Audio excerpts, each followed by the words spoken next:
السلام عليكم ورحمة الله وبركاته.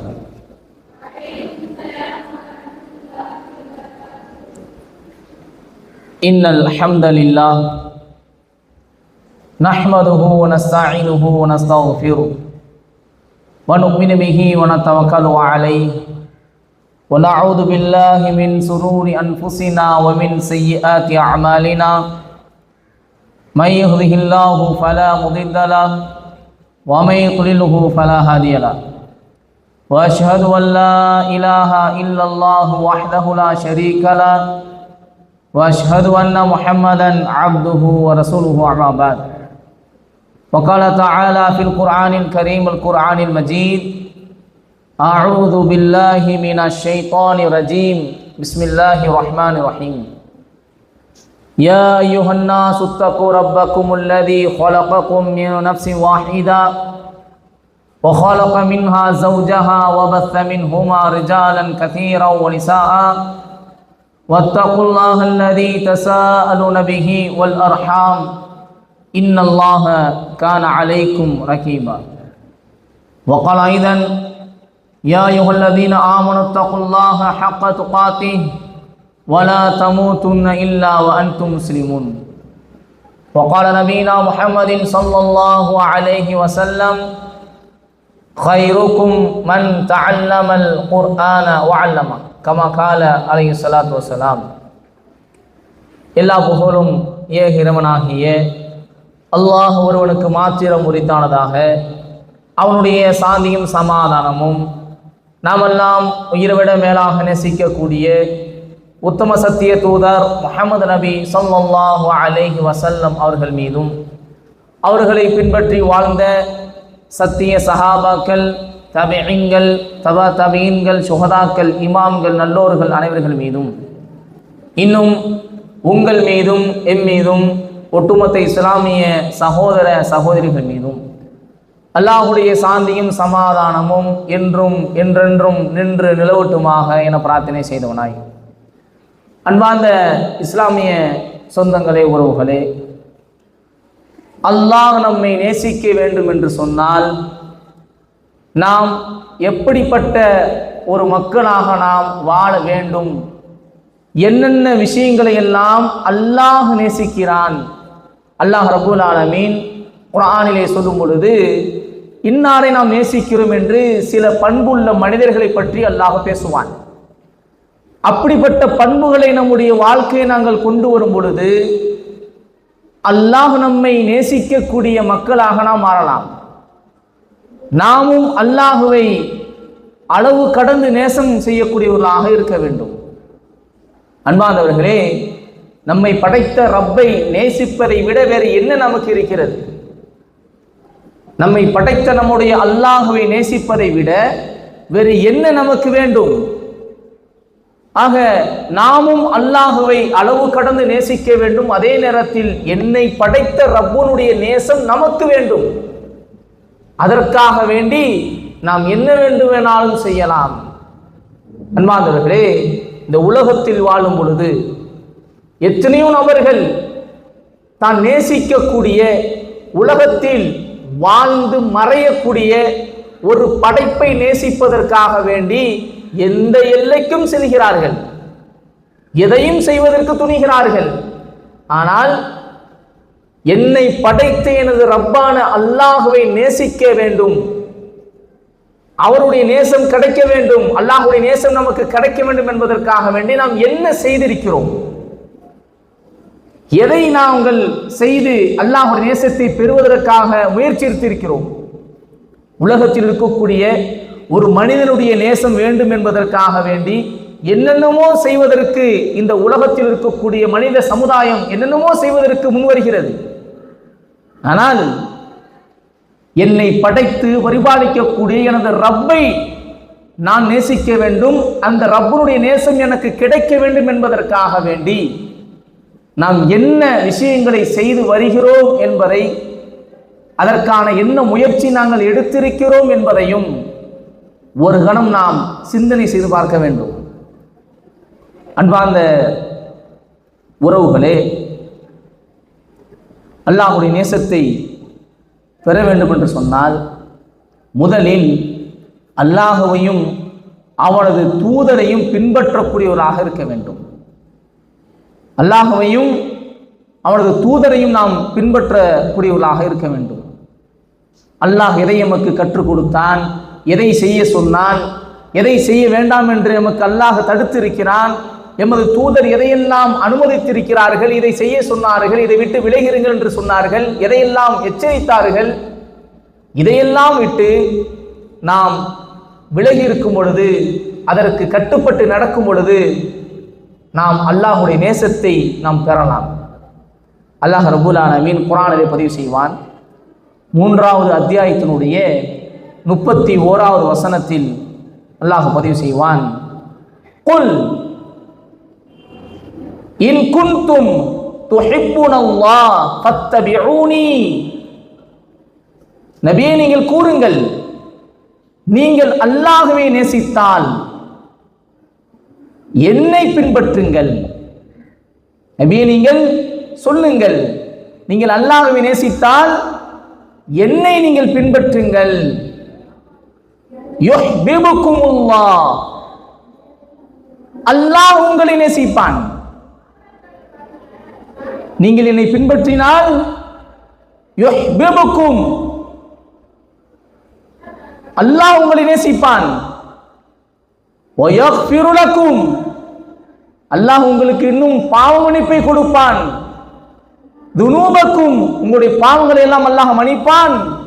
வல்லாஹு கஃபூருர் ரஹீம், அல்லாஹுவோ பாவங்களை மன்னிக்கக்கூடியவன், இரக்கமுடையவன் என்ற இந்த வசனத்தில் அல்லாஹ் சொல்லக்கூடிய விஷயம் என்ன? நபியே, நீங்கள் கூறுங்கள், இன் குன்தும் துஹிப்புனல்லாஹ், நீங்கள் அல்லாஹ்வை நேசிக்கக்கூடியவராக இருந்தால் ஃபத்தபிஊனி, என்னை நீங்கள் பின்பற்றுங்கள் என்று நபியை நீங்கள் சொல்லுங்கள் என்பதாக அல்லாஹ் ரப்பல் ஆலமீன் 3வது அத்தியாயத்தினுடைய 31வது வசனத்தில் அல்லாஹ் பதிவு செய்கிறான். அன்பார்ந்தவர்களே, இங்கு நாம் சாதாரணமாக இந்த வசனத்தை கடந்து போகக்கூடாது. நீங்கள் என்னை நேசிக்கக்கூடியவராக இருந்தால் சொல்லுங்கள், ஃபத்தபிஊனி, என்னை நீங்கள் பின்பற்றுங்கள் என்று நபியை நீங்கள் சொல்லுங்கள் என்று சொன்னால், பின்பற்றுங்கள் என்று சொன்னால் முஹம்மது என்ற பெயரை மட்டும் நாம் வைத்திருப்பதால் பின்பற்றுவதல்ல. எனது நபி அவர்கள் எதையெல்லாம் செய்ய சொன்னார்கள், எதையெல்லாம் தடுத்தார்கள், எதையெல்லாம் வெறுத்தார்கள், எப்படி வாழ சொன்னார்கள், தொழுகையிலே எவ்வளவு முக்கியத்துவத்தை காமிக்க சொன்னார்கள் என்று ஒவ்வொரு விஷயத்தையும் நபி அவர்கள் எப்படியெல்லாம் செய்தார்களோ, செய்து காட்டினார்களோ, செய்ய சொன்னார்களோ, அதையெல்லாம் நாம் பின்பற்றக்கூடியவர்களாக, நபியை நேசித்து அவருடைய வழியில் நடக்கக்கூடியவர்களாக நாம் இருக்க வேண்டும். அதுதான் ஃபத்தபிஊனி, என்னை நீங்கள் பின்பற்றுங்கள் என்ற அர்த்தம். பெயரளவில் இஸ்லாத்தை வைத்துக் கொண்டு, பெயரளவில் முஸ்லிமான பெயர் வாங்கியாக இருந்து கொண்டு, தொழுகையில் எந்த விதமான ஒரு நாட்டமும் இல்லாமல், பள்ளிவாசல் பக்கம் கூட செல்லாமல், குர்ஆனை ஓதுவதில் எந்த விதமான ஒரு ஆர்வமும் காட்டாமல், மார்க்கத்திற்கும் நமக்கும் எந்த விதமான தொடர்பும் இல்லாமல் அப்படியே விலகி இருந்து கொண்டு நானும் முஸ்லிம், நானும் நபியை பின்பற்றுகிறேன் என்று சொல்லிக் கொண்டு திருந்தால் மாத்திரம் அல்லாஹ்வுடைய நேசம் கிடைக்குமா? அப்படி அல்ல, ஒருபோதும் அல்ல. ஏன்? அல்லாஹ்வுடைய நேசம் நமக்கு வேண்டும் என்று சொன்னால் நபியை நாங்கள் பின்பற்ற வேண்டும். அது வெறும் வார்த்தையால் அல்ல, எமது வாழ்க்கையை நாங்கள் அல்லாஹ்வுடைய தூதரை பின்பற்றக்கூடியவர்களாக இருக்க வேண்டும். அதற்கு பெயர்தான் அல்லாஹ்வுடைய தூதரை பின்பற்றுவது. நாவளவில் வெறுமனையே சொல்வது மாத்திரம் அல்ல, இது உண்மையில் அல்லாஹ்வுடைய தூதரை பின்பற்றுவதல்ல. வார்த்தையில் மாத்திரம் பின்பற்றுகிறோம், நாம் உள்ளத்தால் நமது நேசத்தை வெளிப்படுத்த வேண்டும். இமாம் இப்னு கையும் அல் ஜௌசி ரஹ்மத்துல்லாஹி அலைஹி அவர்கள் சொல்வார்கள், இந்த வசனத்தை பற்றி சொல்லும் பொழுது இது நேசத்தின் வசனம் என்று அழைக்கப்படுகிறது என்பதாக இமாம் இப்னு கையும் ரஹ்மத்துல்லாஹி அலைஹி அவர்கள் பதிவு செய்கிறார்கள். இந்த வசனம் நேசத்தின் வசனம் என்று அழைக்கப்படுகிறது என்பதாக இமாம் இப்னு கையும் ரஹ்மத்துல்லாஹி அலைஹி அவர்கள் சொல்கிறார்கள். ஆக அன்பான இஸ்லாமிய சொந்தங்களே, உறவுகளே, நாம் சிந்தனை செய்து பார்க்க வேண்டும். ஆக முதலில் அல்லாஹுடைய தூதரை நாங்கள் பின்பற்றக்கூடியதாக இருக்க வேண்டும். மார்க்கம் எதை எங்களுக்கு ஏவுனதோ, எதை செய்ய சொன்னதோ, எதை செய்ய வேண்டாம் என்று எங்களுக்கு சொல்லி இருக்கிறதோ அதை நாங்கள் செய்யக்கூடியவர்களாக, அதை நாங்கள் வாழ்க்கையில் கடைபிடிக்கக்கூடியவர்களாக நாம் ஆக வேண்டும். அதற்கு பெயர்தான் அல்லாஹுடைய தூதரை பின்பற்றுவது. அதற்கு பெயர்தான் அல்லாஹுடைய தூதரை நாங்கள் பின்பற்றி வாழ்வது என்பதாக நாம் புரிந்து கொள்ள வேண்டும். ஆக அன்பான இஸ்லாமிய சொந்தங்களே, உறவுகளே, அடுத்து அல்லாஹுடைய நேசத்தை நாங்கள் பெற வேண்டும் என்று சொன்னால் நல்ல முறையில் செயல்படுபவர்களை அல்லாஹ் நேசிக்கிறான். நல்ல முறையில் செயல்படுபவர்களை அல்லாஹ் நேசிக்கிறான். அல்லாஹ் குர்ஆனிலே சொல்லும் பொழுது 2வது அத்தியாயத்தினுடைய 195வது வசனத்தில் அல்லாஹ் பதிவு செய்வான், இன்னல்லாஹ யுஹிப்புல் முஹ்சினீன். நிச்சயமாக அல்லாஹ் நல்ல முறையில் செயல்படுபவர்களை நேசிக்கிறான். நிச்சயமாக அல்லாஹ் நல்ல முறையில் செயல்படுபவர்கள், நேர்த்தியாக செயல்படுபவர்கள், அவர்களை அல்லாஹ் நேசிக்கிறான். அல்லாஹ்வுடைய தூதர் ஸல்லல்லாஹு அலைஹி வஸல்லம் அவர்கள் கூறியதாக சமுரா ரலியல்லாஹு தஆலா அவர்கள் அறிவிக்கிறார்கள், இன்னல்லாஹ முஹ்சினுன் ஃபஅஹ்சினு. நிச்சயமாக அல்லாஹ் நல்ல முறையில் செயலாற்றக்கூடியவன், எனவே நீங்களும் நல்ல முறையில் செயல்படுங்கள் என்பதாக அல்லாஹ்வுடைய தூதர் ஸல்லல்லாஹு அலைஹி வஸல்லம் அவர்கள் சொல்லக்கூடிய செய்தி ஸஹீஹுல் ஜாமியில் 1823வது ஹதீஸாக பதிவு செய்யப்படுகிறது. ஆக அன்பார்ந்த இஸ்லாமிய சொந்தங்களே, உறவுகளே, ஆக இந்த நல்ல முறையில் நடந்து கொள்வது என்பது ஒரு முக்கியமான ஒரு விஷயமாக இருக்கிறது. ஒரு மனிதரிடத்தில் நடந்து கொள்வதாக இருந்தாலும் சரி, அல்லது தொழுகையுடைய விஷயத்தில் நாம் நடந்து கொள்வதாக இருந்தாலும் சரி, எல்லா விதத்திலும் நல்ல முறையில் நடக்கக்கூடியவர்களாக நாம் இருக்க வேண்டும்.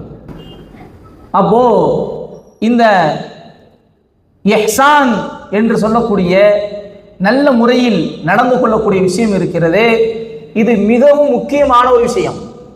இது மிகவும் முக்கியமான விஷயம். மார்க்கத்தினுடைய படித்தரங்களில் மிகவும் உயர்ந்தது இந்த இஹ்சான். நல்ல முறையில் நடந்து கொள்வது என்பது மார்க்கத்தில் மிகவும் முக்கியமானது. வணக்க வழிபாடுகளில் பண்பை வெளிப்படுத்துவது மிக மகத்துவமானது என்பதை அங்கு விளங்கிக் கொள்ள வேண்டும். இது சம்பந்தமாக இந்த இஹ்சான் என்றால் என்ன என்பதை விளங்குவதற்காக நாம் ஒரு ஹதீஸை பார்த்தால் புரியும். ஒரு ஹதீஸை பார்த்தா என்ன செய்யும், நமக்கு விளங்கும். இஹ்சான் சம்பந்தமாக நமக்கு ஒரு ஹதீஸ் மிக தெளிவாக நமக்கு விளக்குகிறது. அதாவது அல்லாஹ்வுடைய தூதர் ஸல்லல்லாஹு அலைஹி வஸல்லம் அவர்கள் சொல்லும் பொழுது, அல் இஹ்சானு அன் தஅபுதல்லாஹ கஅன்னக தராஹு ஃபஇன் லம் தகுன் தராஹு ஃபஇன்னஹு யராக. எவ்வளவு அழகான வார்த்தை பாருங்க. அதாவது இஹ்சான் என்றால் நீங்கள் அல்லாஹுவை பார்ப்பது போன்றே அவனை வணங்குவதாகும். அல்லாஹுவை நீங்கள் பார்ப்பது போன்றே அவனை வணங்குவதாகும்.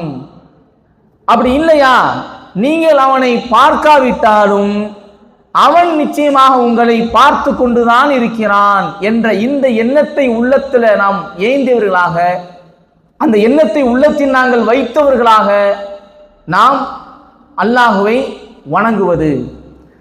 ஆக அல்லாஹ் நம்மளை பார்த்து கொண்டு இருக்கிறான், அல்லாஹ் என்னை பார்க்கிறான் என்ற அந்த ஒரு எண்ணத்தில் நாம் செயல்களை செய்வோம் என்று சொன்னால், செயல்பாடுகளை நாங்கள் வெளிப்படுத்துவோம் என்று சொன்னால், அது உண்மையில் நல்ல முறையில் வெளிப்படக்கூடியதாக இருக்கும். நாம் அல்லாஹுவை பார்ப்பதை போன்று நாங்கள் எங்களுடைய வணக்க வழிபாடுகளை செயல்படுத்த வேண்டும். இல்லையா, நாங்கள் பார்க்காவிட்டாலும் அல்லாஹ் என்னை பார்க்கிறான் என்ற எண்ணத்தில் நாம அந்த செயல்களை செய்யக்கூடியவர்களாக நாம் இருந்தோம் என்று சொன்னால் உண்மையில் அது நேர்த்தியான ஒரு செயலாக இருக்கும். இந்த செய்தி அபூ ஹுரைரா ரலியல்லாஹு தஆலா அவர்கள் அறிவிக்கிறார்கள். புகாரியின் 4777வது ஹதீஸாகவும் முஸ்லிமில் 1வது ஹதீஸாகவும் பதிவு செய்யப்பட்டிருக்கிறது. அன்பான இஸ்லாமிய உறவுகளே, செயல்களை செய்வதில் நேர்த்தியாக செய்வது, அதே மாதிரி அல்லாஹ் நேசிக்கக்கூடியவர்களில் இன்னொரு விஷயத்தை அல்லாஹ் சொல்லும் பொழுது 9வது அத்தியாயத்தினுடைய 4வது வசனத்தில் அல்லாஹ் பதிவு செய்வான், அல்லாஹ் தன்னை அஞ்சக்கூடியவர்களை நேசிக்கிறான். அல்லாஹ் தன்னை அஞ்சக்கூடியவர்களை, பயப்படக்கூடியவர்களை அல்லாஹ் என்ன செய்கிறான்? நேசிக்கிறான் என்பதாக குர்ஆனுடைய வசனத்தில் நாம் பார்க்கிறோம். அல்லாஹ் ரப்பல் ஆலமீன் குர்ஆன்ல சொல்கிறான், இன்னல்லாஹ யுஹிப்புல் முத்தகீன், நிச்சயமாக அல்லாஹ் தன்னை அஞ்சுபவர்களை நேசிக்கிறான். நிச்சயமாக அல்லாஹ் தன்னை அஞ்சுபவர்களை நேசிக்கிறான். ஏன் அல்லாஹ்வை அஞ்சி நடப்போம் என்று சொன்னால் வாழ்க்கையில் பாவங்கள் என்பது முற்றிலுமாக குறையக்கூடியதாக இருக்கிறது. ஒரு இடத்தில் ஒரு பாவத்தை செய்ய நாடும் பொழுது அல்லாஹ்வை பயப்படக்கூடியவர்களாக நாம் இருந்தோம் என்று சொன்னால், அல்லாஹ்வை பார்த்து அஞ்சக்கூடியவர்களாக நாம் இருந்தோம் என்று சொன்னால், அல்லாஹ் என்னை பார்க்கிறான், அல்லாஹ் என்னுடைய செயல்களை கண்காணித்துக் கொண்டிருக்கிறான், யார் பார்த்தாலும் யார் பார்க்காவிட்டாலும் என்னை படைத்த ரப்பு பார்க்கிறான் என்ற எண்ணத்தோடு நாம் வாழும் பட்சத்தில் நம்முடைய வாழ்க்கையில் பாவங்கள் தன்னை அறியாமலே குறையக்கூடியதாக இருக்கும்.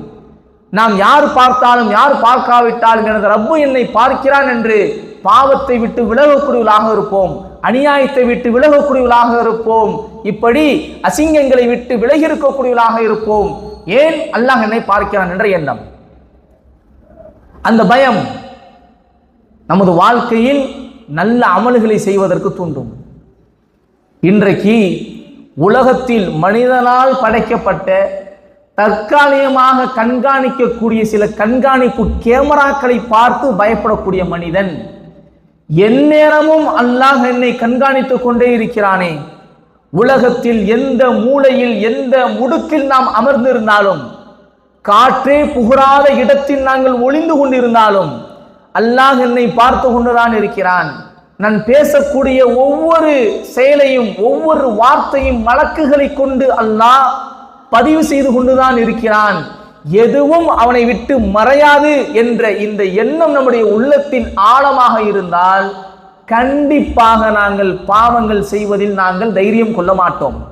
கால்களை நகர்த்த மாட்டோம், கண்களை நகர்த்த மாட்டோம், காதுகளை நகர்த்த மாட்டோம், கைகளை உயர்த்த மாட்டோம், எதுவும் செய்ய மாட்டோம். காரணம், எனது ரப்பு என்னை பார்த்து கொண்டு இருக்கிறான்.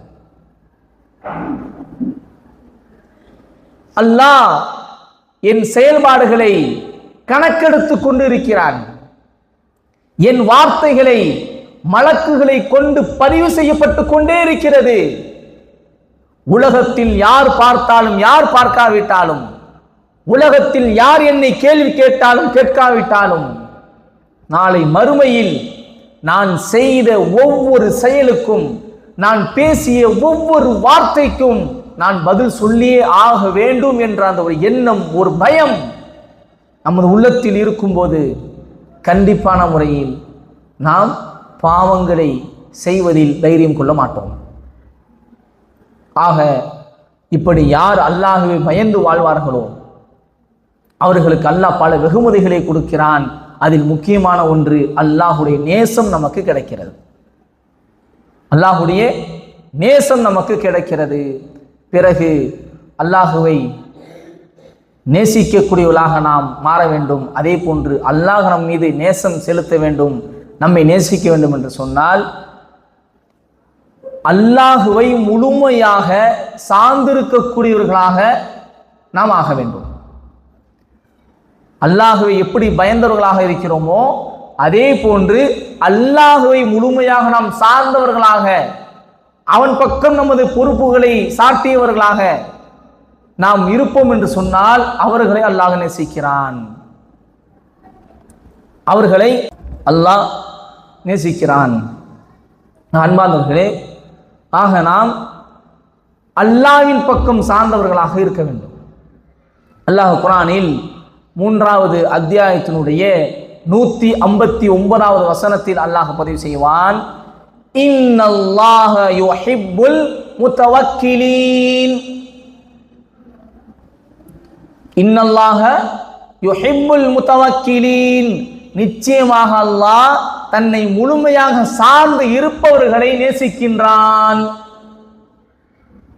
ஆக எதுவாக இருந்தாலும் அல்லாஹ்விடத்தை நாம் பொறுப்புகளை சாட்டி அல்லாஹ்வை சார்ந்தவர்களாக நாம் இருக்க வேண்டும்.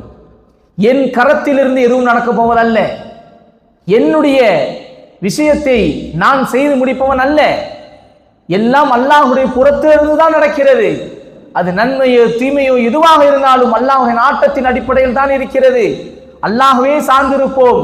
எவ்வளவு பிரச்சனைகள் வந்தாலும், எவ்வளவு துன்பங்கள் வந்தாலும், எவ்வளவு கஷ்டங்கள் வந்தாலும், ஹஸ்புனல்லாஹ், அல்லாஹ் எங்களுக்கு போதுமானவன் என்று அல்லாஹ்வை சார்ந்து நாம் இருக்கும் பொழுது அப்படிப்பட்ட மக்களை அல்லாஹ் நேசிக்கிறான். அப்படிப்பட்ட மக்களை அல்லாஹ் நேசிக்கிறான். ஆக நம்முடைய விஷயங்களை அல்லாஹ்விடத்திலே ஒப்படைத்தவர்களாக நாம் இருந்தால் அல்லாஹ் அவர்களை நேசிக்கிறான். அது மாத்திரமல்ல, அப்படி ஒப்படைத்து விட்டு யார் பொறுமை காப்பார்களோ, பொறுமையை கையாள்வார்களோ, அப்படிப்பட்ட பொறுமையாளர்களையும் அல்லாஹ் நேசிக்கிறான். அப்படிப்பட்ட பொறுமையாளர்களையும் அல்லாஹ் நேசிக்கிறான். அல்லாஹ் குர்ஆனில் பதிவு செய்கிறான், வல்லாஹு யுஹிப்புஸ் ஸாபிரீன். நிச்சயமாக அல்லாஹ் என்ன செய்கிறான்? வல்லாஹு யுஹிப்புஸ் ஸாபிரீன். அல்லாஹ் பொறுமையாளர்களை நேசிக்கிறான். அல்லாஹ் 3வது அத்தியாயத்தினுடைய 146வது வசனத்தில் அல்லாஹ் பதிவு செய்கிறான், அல்லாஹ் பொறுமையாளர்களை நேசிக்கிறான். அன்பான இஸ்லாமிய சொந்தங்களை, உறவுகளை நாம் சிந்தனை செய்து பார்க்க வேண்டும். எந்த அளவுக்கு பொறுமையை நாங்கள் கடைபிடிக்கக்கூடியவர்களாக நாம் இருக்கிறோம். ஒரு கட்டத்தில் பொறுமையை இழக்கக்கூடியவர்களாக இருக்கிறோம். அல்லாஹ் பாதுகாக்க வேண்டும். ஆக பொறுமையை நாங்கள் கையாளக்கூடியவர்களாக நாம் இருப்போம் என்று சொன்னால், பொறுமையாளர்களாக எவ்வளவு விஷயங்கள் எனது வாழ்க்கையில் அடுக்கடுக்காக எனக்கு துன்பங்கள் ஏற்பட்டாலும் பொறுமையாக நாம் இருக்கும் பட்சத்தில் அல்லாஹ் நம்மை நேசிக்கிறான். அந்த பொறுமையை கையாளக்கூடியவர்களாக இருக்க வேண்டும். அன்பான சொந்தங்களே, உறவுகளே, நாம் விளங்கி கொள்ள வேண்டும். பொறுமை என்பது அதனுடைய ஆரம்பத்தில் தான் இருக்கிறது. பொறுமை என்பது அதனுடைய ஆரம்பத்தில் தான் இருக்கிறது. ஏனென்று சொன்னால், ஒரு விஷயம் நடக்கிறது, அந்த இடத்தில் பொறுமையை இழந்து வார்த்தைகளை விட்டு கோபப்பட்டு பல விஷயங்களை செய்ததற்கு பிறகு இப்படி நாம் செய்திருக்க கூடாதே என்று யோசித்தால் அதற்கு பேர் உண்மையான பொறுமை அல்ல. அதற்கு பெயர் உண்மையான பொறுமை அல்ல. அஸ்ஸபுரு, பொறுமை என்பது இந்த சதமத்தில் ஊலா, அது ஆரம்ப பகுதியில் தான் இருக்கிறது. எங்களுக்கு கோபம் வரும் பொழுது அந்த இடத்தில் பொறுமையை நாங்கள் கையாண்டோம் என்று சொன்னால் அவர்தான் உண்மையான ஒரு பொறுமைசாலி. தனது கோபத்தை அடக்கி மென்று விழுங்கக்கூடியவர். அந்த இடத்தில் பொறுமையை இழந்து வார்த்தைகளை விட்டு கோபப்பட்டு எல்லாம் செய்து முடித்ததற்கு பிறகு பின்னால் நாம் யோசித்தோம் என்று சொன்னால் அது பொறுமைக்கான அழகல்ல என்பதை நாங்கள் விளங்கிக் கொள்ள வேண்டும். அன்பான இஸ்லாமிய சொந்தங்களே, உறவுகளே, ஆக அல்லாஹுடைய தூதர் எதையெல்லாம் நமக்கு இந்த மார்க்கத்தில் தடை செய்திருக்கிறார்களோ அதை விட்டு தடுத்து விலகி நாம் இருக்கக்கூடியவர்களாக இருக்க வேண்டும். அல்லாஹுடைய கட்டளைகளை நாங்கள் பின்பற்றக்கூடியவர்களாக இருக்க வேண்டும். அல்லாஹுடைய கட்டளைகளை சரியான முறையில் நிறைவேற்றக்கூடியவர்களாக இருக்க வேண்டும். அதே போன்று அல்லாஹ் நேசிக்கக்கூடிய இன்னொரு விஷயம், அல்லாஹ் நீதி செலுத்தக்கூடியவர்களை நேசிக்கிறான். நீதி செலுத்தக்கூடியவர்கள், நியாயத்தின் பக்கம் நிற்கக்கூடியவர்கள், அல்லாஹ் அவர்களை நேசிக்கிறான். அன்பானவர்களே, ஆக நான் ஒரு விஷயத்தை செய்கிறேன், அது தவறாக இருந்தாலும் எனது காரியம் நடக்க வேண்டும் என்பதற்காக வேண்டி அதன் பக்கம் நான் நியாயம் என்று சொல்லி நான் நின்றோம் என்று சொன்னால் உண்மையில் அது நியாயத்தின் பக்கம் நிற்பதல்ல, என் மன இச்சையை நான் பின்பற்றி கொண்டு இருக்கிறேன் என்று விளங்கிக் கொள்ள வேண்டும். நியாயம் என்னுடைய கருத்துக்கு அது எதிராக இருந்தாலும் அது நியாயமாக இருக்கும் பட்சத்தில் அதன் பக்கம் நான் இருக்கக்கூடியவளாக நாம் இருக்க வேண்டும். அல்லாஹ் ரப்புல் ஆலமீன் குர்ஆனில் சொல்லும் பொழுது 4வது அத்தியாயத்தினுடைய 42வது வசனத்தில் அல்லாஹ் பதிவு செய்வான், இன்னல்லாஹ யுஹிப்புல் முக்ஸிதீன், நிச்சயமாக அல்லாஹ் நீதி செலுத்துபவர்களை நேசிக்கிறான். நிச்சயமாக அல்லாஹ் நீதி செலுத்துபவர்களை நேசிக்கிறான். ஆக நியாயத்தின் பக்கம் நிற்கக்கூடியவர்களாக எனது உறவினராக இருந்தாலும் எனக்கு தெரிந்தவர்களாக இருந்தாலும் அவர் செய்வது அநியாயமாக இருக்கும் பட்சத்தில் நான் அதை சுட்டி காட்டக்கூடியவர்களாக நாம் இருக்க வேண்டும். அதன் பக்கம் எனது சொந்தக்காரர், எனது குடும்பத்தில் ஒருவர், எனக்கு மிக நெருங்கிய நண்பர் என்பதற்காக அவர் செய்யக்கூடிய அநியாயத்தின் பக்கம் நாம் அதை அநியாயம் என்று தெரிந்தும் அவர்களின் பக்கம் துணை நிற்போம் என்று சொன்னால் நாம் அநியாயத்திற்கு துணை போனவர்களாக ஆகிவிடுவோம். உண்மையில் அது யாராக இருந்தாலும், நமக்கு பிடிக்காதவர் எதிர்ப்புறத்தில் இருந்தாலும் அவர் பக்கம் நியாயம் இருந்தால் அந்த நியாயத்தின் பக்கம் நிற்கக்கூடியவர்களாக இருக்க வேண்டும். அது யாராக இருந்தாலும் சரி, நியாயத்தை எடுத்து சொல்லக்கூடியவர்களாக அவர்களுக்கு கை கொடுக்கக்கூடியவர்களாக இருக்க வேண்டும். அப்படி யாரெல்லாம் நியாயத்தின் பக்கம் நிற்பார்களோ, நியாயத்தை எடுத்து உரைப்பார்களோ, நியாயத்திற்காக வேண்டி அவர்கள் கை கொடுப்பார்களோ, அல்லாஹ் அவர்களை நேசிக்கிறான் என்பதை நான் இங்கு விளங்கிக் கொள்ள வேண்டும். ஆக அன்பார்ந்த சொந்தங்களே, உறவுகளே, அல்லாஹ் ரப்பூல் ஆலமீன் அவனுடைய நேசம் பெறுவது என்பது நம் அனைவருடைய கனவாக இருக்கிறது. ஆனால் அந்த நேசத்தை பெறுவதற்கான எல்லா வழிகளையும் நாம் குர்ஆன் சுன்னாவில் நாங்கள் பெற்றுக்கொள்கிறோம். நேசத்தை பெறுவதற்கான எல்லா வழிகளையும் குர்ஆன் சுன்னாவில் பெற்றுக்கொள்கிறோம். அல்லாஹ் குர்ஆனில் பதிவு செய்கிறான், இன்னென்ன நபர்களை நாம் நேசிக்கிறோம், பொறுமைசாலிகளை நேசிக்கிறோம், நீதிவான்களை நாங்கள் நேசிக்கிறோம், இப்படி எம்மை சார்ந்தவர்களை நாம் நேசிக்கிறோம், என்னை பயந்தவர்களை நான் நேசிக்கிறேன் என்று அல்லாஹ் எவ்வளவோ விஷயங்களை சொல்லியிருக்கிறான். ஆக அல்லாஹ் என்னென்ன பண்புகளை எல்லாம் சொன்னானோ அந்த பண்புகள் நம்முடைய வாழ்க்கையை நாங்கள் ஏற்று நடக்கக்கூடியதாக இருந்தால் கண்டிப்பாக அல்லாஹ்வுடைய நேசத்தை நாங்கள் பெற்றுக்கொள்ளலாம். ஆனால் அதை நாங்கள் செய்யக்கூடியதாக இருக்கிறோமா? அந்த பண்பில் அல்லாஹ் எதையெல்லாம் நேசிக்கிறதாக அல்லாஹ் சொன்னானோ அதன் அடிப்படையில் எனது வாழ்க்கையை நாம் நடத்தக்கூடியவர்களாக நாம் இருக்கிறோமா என்பதை நாங்கள் சிந்தனை செய்து பார்க்க வேண்டும். அல்லாஹ் ரப்பூல் ஆலமீன் சொல்லக்கூடிய இன்னொரு விஷயம், அல்லாஹ் பாவ மன்னிப்பு தேடுபவர்களையும் தூய்மையாளர்களையும் அல்லாஹ் நேசிக்கிறான். பாவ மன்னிப்பு தேடுபவர்களையும் தூய்மையாளர்களையும் அல்லாஹ் நேசிக்கிறான் என்பதாக அல்லாஹ் 2வது அத்தியாயத்தினுடைய 222வது வசனத்திலே அல்லாஹ் பதிவு செய்கிறான். பாவ மன்னிப்பு தேடக்கூடியவர்கள், இன்னல்லாஹ யுஹிப்புத் தவ்வாபீன, அல்லாஹ் பாவ மன்னிப்பு தேடக்கூடியவர்களை, தான் செய்த பாவத்தை பாவம் என்று உணர்ந்து அதற்குரிய மன்னிப்புக்காக வேண்டி அல்லாஹ்விடத்திலே மன்றாடக்கூடியவர்களை அல்லாஹ் நேசிக்கிறான். அது மாத்திரமல்ல, வயுஹிப்புல் முத்தஹிரீன், தூய்மையாளர்களையும் அல்லாஹ் நேசிக்கிறான். அன்பான இஸ்லாமிய சொந்தங்களே, உறவுகளே, ஆக அல்லாஹ்வுடைய நேசத்தை பெறுவதில் மிக முக்கியமான ஒன்று இந்த பாவ மன்னிப்பு தேடுவது. எத்தனை நபர்கள் நாம் அல்லாஹ்விடத்தில் நாம் செய்த பாவத்திற்காக வேண்டி மன்றாடுகிறோம், அழுகிறோம் என்று சிந்தனை செய்து பார்க்க வேண்டும். எதற்கெதற்கோ கண்ணீர் சிந்தக்கூடிய நாம் செய்த பாவத்தை எண்ணி எனது ரப்பிடத்திலே கண்ணீர் சிந்தக்கூடியவர்களாக இருக்கிறோமா என்று சிந்தனை செய்து பார்க்க வேண்டும். எவ்வளவு பாவங்கள் தெரிந்தோ தெரியாமலோ ஏதோ ஒரு வகையில், ஏதோ ஒரு நேரத்தில், ஏதோ ஒரு சமயத்தில் பாவத்தை செய்யக்கூடியவர்களாக இருக்கிறோம். நம்மை அறியாமலேயே பாவம், இன்றைய காலத்தினுடைய சூழ்நிலை ஏதோ ஒரு வகையில் நம்மளை பாவத்தின் பக்கம் இழுத்து சென்று விடுகிறது. ஆனால் அது பாவம் என்று அறியாமலேயே அதில் தொடர்ந்து நாங்கள் பயணம் செய்யக்கூடியதாக இருக்கிறோம். அல்லாஹ்விடத்திலே துஆ கேட்டாலும் பாவமன்னிப்பு எந்த அளவுக்கு கேட்கிறோம் என்பது கேள்விக்குறியாக தான் இருக்கிறது. அல்லாஹ்வுடைய தூதர் ஸல்லல்லாஹு அலைஹி வஸல்லம் முன்பின் பாவங்கள் மன்னிக்கப்பட்ட எமது நபி முஹம்மது நபி ஸல்லல்லாஹு அலைஹி வஸல்லம் அவர்கள் ஒரு நாளைக்கு 70 அல்லது 100 முறை பாவமன்னிப்பு தேடுவதாக ரிவாயத்தில் நம்ம பார்க்கிறோம். 2 ரிவாயத்து வருது.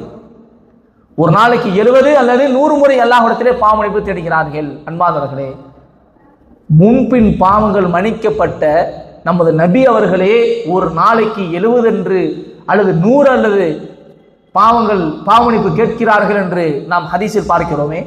70 முறை அல்லது 100 முறை என்று நாம் எத்தனை முறை பாவங்கள் செய்வோம்? நபியே எத்தனை முறை பாவமன்னிப்பு கேட்கிறார்கள் என்று சொன்னால் நாம் எத்தனை முறை பாவமன்னிப்பு கேட்க வேண்டும்? கணக்கே இல்லாமல். ஆனால் இன்னைக்கு ஒவ்வொருவரும் உள்ளத்துல கை வச்சு நினைச்சு பாருங்க, இன்றைக்கு எத்தனை முறை நான் பாவமன்னிப்பு கேட்டு இருக்கிறேன்? பேசக்கூடிய நானாக இருக்கட்டும், கேட்கக்கூடிய மக்களாக இருக்கட்டும், யாராக இருந்தாலும் ஒரு முறை நாம் சிந்தனை செய்து பார்ப்போம். இன்றைய தினம் எத்தனை முறை நான் பாவமன்னிப்பு கேட்டிருக்கிறேன்? எத்தனை முறை நான் அல்லாஹ்விடத்தின் பாவத்தை நினைத்து நான் மறிந்து இருக்கிறேன்? சிந்தனை செஞ்சு பாருங்க. ஆக இதுவெல்லாம் பொதுவோக்காக இருக்கிறது. ஆக இப்படிப்பட்ட செயல்கள் எதுவுமே நம்முடைய வாழ்க்கையில் நாம் ஏற்படுத்தாமல் அல்லாஹ்வுடைய நேசம் நமக்கு கிடைக்க வேண்டும் என்று நாம் நினைத்தால் அது எப்படி கிடைக்கும்? அல்லாஹ்வுடைய நேசம் கிடைப்பதற்கான வழிகளை அல்லாஹ் குர்ஆனிலே பதிவு செய்கிறான். அல்லாஹ்வுடைய தூதர் ஹதீஸிலே பதிவு செய்கிறார்கள். இதையெல்லாம் நாம் பார்க்கிறோம், கேட்கிறோம். ஆனால் அதை பெற்றுக்கொள்வதற்காக, அல்லாஹ்வுடைய நேசத்தை அடைந்து கொள்வதற்காக எந்த அளவுக்கு நாங்கள் முயற்சிகளை எடுத்திருக்கிறோம்? குர்ஆனை ஓதக்கூடிய விஷயத்தில் எந்த அளவுக்கு நாங்கள் மும்முரமாக இருக்கிறோம்? தஜ்வீதை கற்றுக்கொள்வதில் எந்த அளவுக்கு ஆசைப்படுகிறோம்? மார்க்க சட்ட திட்டங்களை படித்து விளங்கி வாழ்க்கையில் செயல்படுத்துவதற்கு எந்த அளவுக்கு ஆர்வமாக இருக்கிறோம்? மார்க்க கல்வியை படிப்பதற்கு எந்த அளவுக்கு முன்னுரிமை கொடுக்கிறோம்? உலக கல்விக்கு கொடுக்கக்கூடிய அளவு கூட, அதில் பாதி கூட மார்க்க கல்விக்கு கொடுக்கிறோமா என்பது கேள்விக்குறிதான். அன்பான இஸ்லாமிய சொந்தங்களே, உறவுகளே,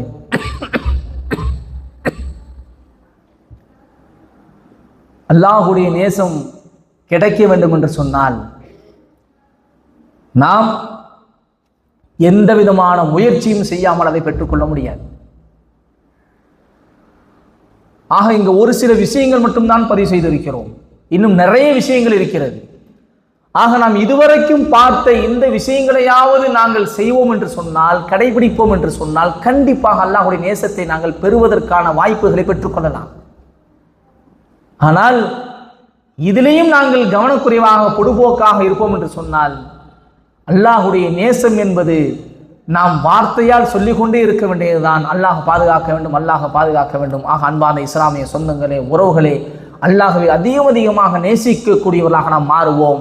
அதிகமாக குர்ஆனை ஓதுவோம், அதிகமாக குர்ஆனை படிப்போம், மனனம் செய்வதற்கு முன் வருவோம், ஹதீஸுகளை படிப்போம், அல்லாஹ்வுடைய தூதரை நேசிப்போம். வெறும் வார்த்தையால் அல்ல, பேரளவில் அல்ல. அல்லாஹ்வுடைய தூதரை நேசிப்பது என்பது, அல்லாஹ் சொல்வதை போன்று நாம் அல்லாஹ்வுடைய தூதரை பின்பற்றுவது என்பது, நமது வாழ்க்கையின் நமது நபியை நாம் பின்பற்றக்கூடியவர்களாக இருப்போம். அல்லாஹ் சொல்வதை போன்று பொறுமையாளர்களாக, அல்லாஹ்வை சார்ந்தவர்களாக, எங்கிருந்தாலும் அல்லாஹ்வை பயந்தவர்களாக, பாவமன்னிப்பு தேடுவர்களாக, அதே மாதிரி நல்ல விஷயங்களை நல்ல முறையில் நேர்த்தியாக செய்யக்கூடியவர்களாக நாம் எமது வாழ்க்கையை நாங்கள் மாற்றி அமைக்கும் பொழுது, அல்லாஹ் எந்தெந்த பண்புகளை எல்லாம் சொல்லி இவர்களை நான் நேசிக்கிறேன், இவர்களை நான் நேசிக்கிறேன் என்று சொன்னானோ அப்படிப்பட்ட மனிதர்களாக நாம் வாழ்வதற்கு, மாறுவதற்கு நாம் முயற்சி செய்தால் கண்டிப்பாக அதற்கான வழியை அல்லாஹ் நமக்கு ஏற்படுத்துவான். அல்லாஹ்வுடைய நேசத்தை நாம் பெற்றுக்கொள்ளலாம். அதிகமாக பாவமன்னிப்பு தேடுவோம், அல்லாஹ்விடத்திலே மன்றாடுவோம். ஒவ்வொரு நாளும் முடிந்த அளவுக்கு நாம் பாவமன்னிப்பு கேட்டுக்கொண்டே இருப்போம். அஸ்தக்ஃபிருல்லாஹ் அஸ்தக்ஃபிருல்லாஹ் என்று அல்லாஹ்விடத்திலே நாங்கள் இஸ்திக்ஃபார்கள் செய்து கொண்டே இருப்போம். அல்லாஹ் கண்டிப்பாக நம்மளை மன்னிப்பான். அல்லாஹ் மன்னித்து நம்மளை அல்லாஹ் நேசிப்பான். நமது பாவங்களை மன்னித்து நாளை மறுமையில் ஜன்னத்துல் ஃபிர்தௌஸில் நபியோடு ஒன்றாக இருக்கக்கூடிய ஒரு வாய்ப்பை அல்லாஹ் நமக்கு தந்தருள வேண்டும் என பிரார்த்தனை செய்தவனாய் எனது உரையை நான் நிறைவு செய்கிறேன். அஸ்ஸலாமு அலைக்கும் வரஹ்மத்துல்லாஹி வபரகாத்துஹு.